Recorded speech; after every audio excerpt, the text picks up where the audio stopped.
Welcome back, students. I hope you have been watching the videos shared with you. Dear students, I request you to see all the videos from the beginning, because if you do not see the videos from the beginning, it will be difficult for you to understand the topic. As in our previous videos, we are dealing with functions. In the last video, we have seen user-defined functions. Today, we will continue with the user-defined function and further in the same chapter, the topics which are there. So to start with user-defined functions, we will go to our Python idle. So dear students, till now we have covered in this chapter what is a function. We have understood that what is a function and the structure of function. This is the header of the function, this is the body, and with the return statement our function is over. So after this, the lines which comes after the function, this is the main program. So this part is not of the function, this is the function, and then this is the main program. We have also seen the calling of the function. So when we define a function and to get the output, we need to call the function. So after this, giving a function for output, we call function by giving the name of the function. I'll show you once again on the Python idle. So after this calling function, we have seen that the types of functions, there are three types of functions: built-in functions, functions defined in modules, and user-defined functions. So that I have shown you what are the built-in functions. We have also covered in the last video functions defined in modules, and also we had started user-defined functions, the functions which we make, which the user makes himself, that are called user-defined functions. So we'll see more in user-defined functions today. Then structure of functions we have seen, how we define the function, that we have seen, and then what else we have seen. Structure is the same. Then flow of execution in a function call. So how, when the function is called, when the function is invoked, what are the steps, what are the lines executed, that I will show you in the function with an example. So the flow of execution in a function call. Then this is the flow is shown here. What is the flow? And then we will go to the Python idle and see then passing parameters.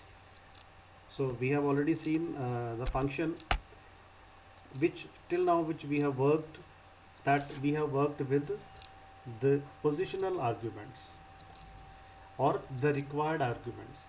The arguments which required in the functions are called positional or required arguments. Let's go to the idle.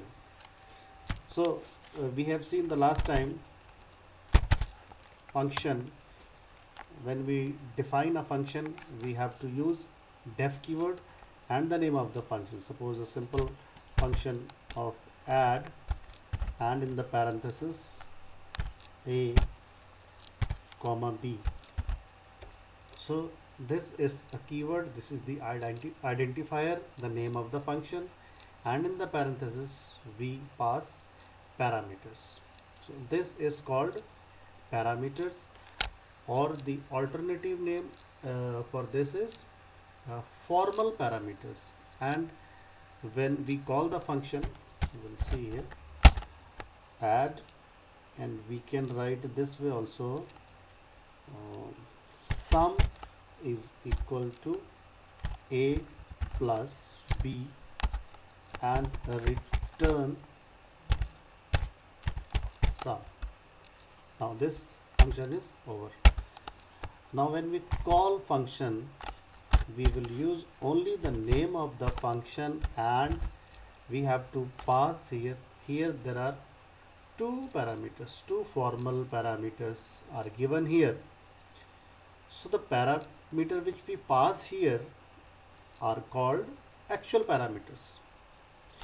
Actual parameters. So actual parameter is 10, 20. So the output is 30. So this we call the argument also. This we call parameter, or we can call this, see, either we can say parameter and argument, this is parameter and this is argument passed, or we can say this is formal parameter and this is actual parameters. So this is the body of the function, header, the definition, and the code which we write in the this. When you put the colon, that means the block is started. So till here we consider our function. So now we will see the one more example. We can see that suppose we want definition of, take the interest. So now we were talking about the positional or required argument. So what is the positional and required? This is only, suppose this is the position required. If we give here one argument, then we will not be able to get the result. So what we have to do, we have to pass here the arguments according to the parameters given. If there are two parameters given, then here two arguments are required. If there are three parameters are given or four parameters are given, then accordingly the arguments are required. This is only the this is called the positional or required argument. Means it should match, the argument should match with the parameters. Okay, so the next function we will see to calculate the interest. So to calculate the interest, what we have to do, now we will see. Now after this we will see the default argument. What is default argument? That we will see with this function.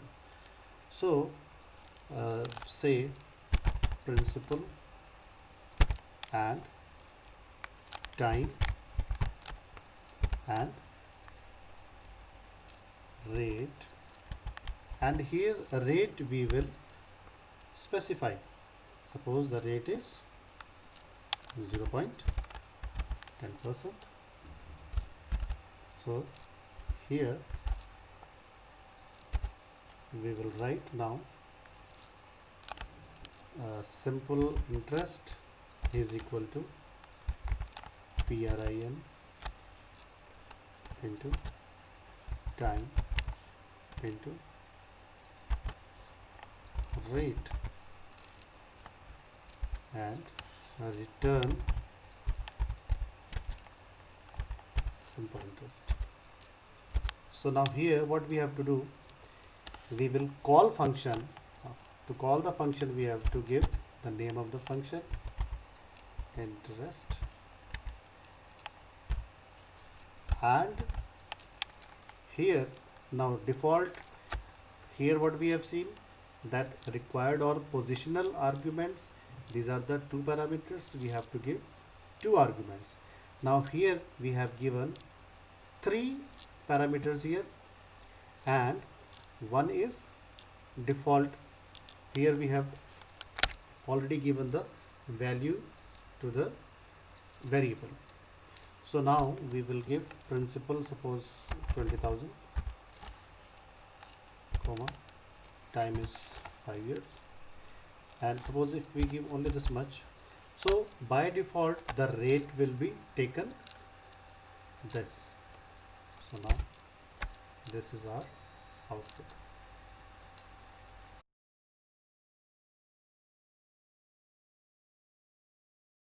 So if you see here, that here the one argument is missing. We have given only principal amount and the time, and this rate has been taken automatically by default.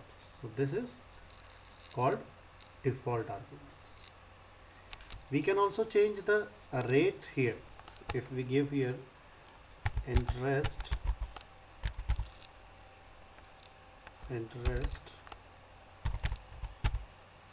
of, say, amount is 10,000 and rate is 5 years, and the rate of interest we want here 2%. It will work here. So the output is here. So this way we can see the default arguments. This is default argument and this is positional or required arguments. Next we will see keyword argument. So what is keyword argument? Keyword argument is given, we mention in the header of the function.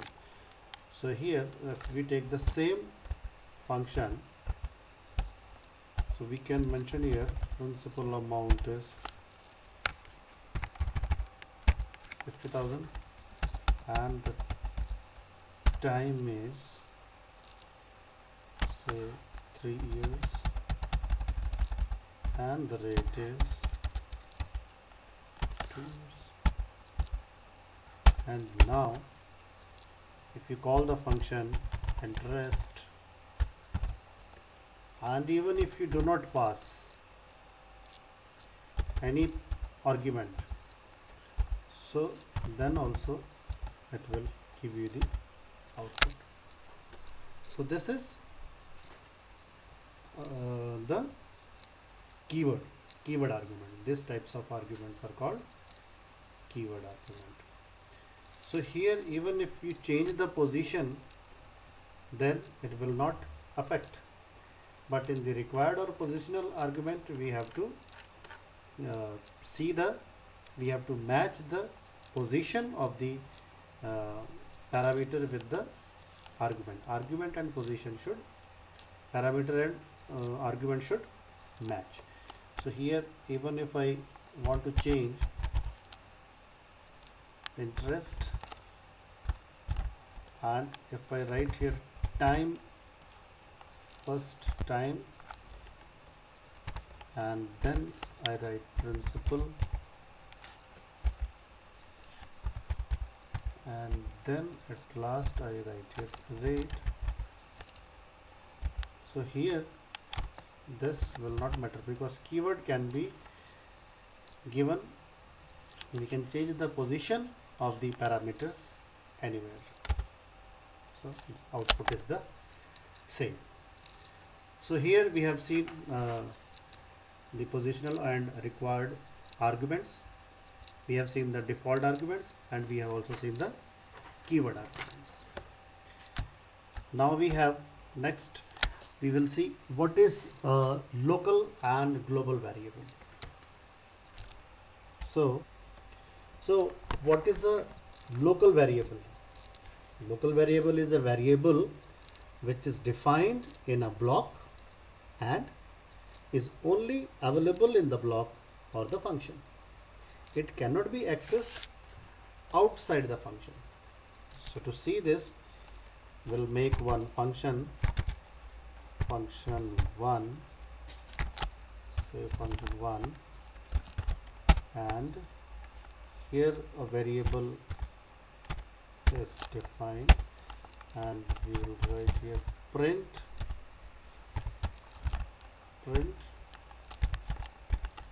value of x and x. So here we have defined the variable inside the function. So this is called the local variable. So if I call function 1 value of x, this is vector. So this, the variable which is inside the function is local variable. What is global variable? Global variable is defined outside the function. So first the variable will be defined, say variable x is equal to 20, and then we write the function, and here inside the function we have not given the variable, so it will access this inside the function.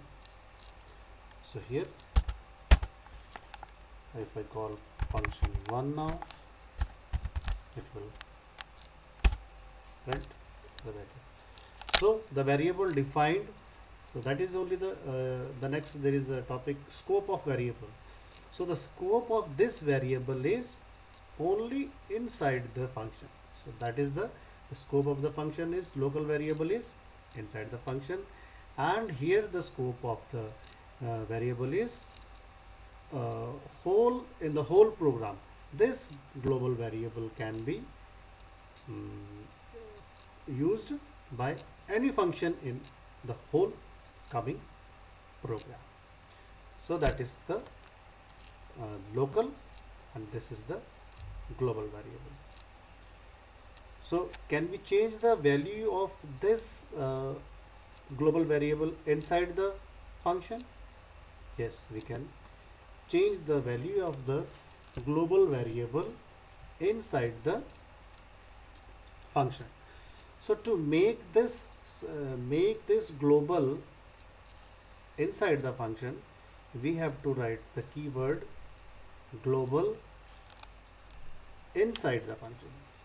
So first of all, we'll see that how we can use this global function, global variable inside the function. So to do that, we will write here global keyword, global x.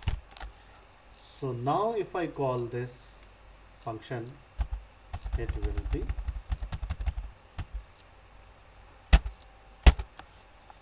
function 1. This we have called the function inside this global variable, we have made the local variable.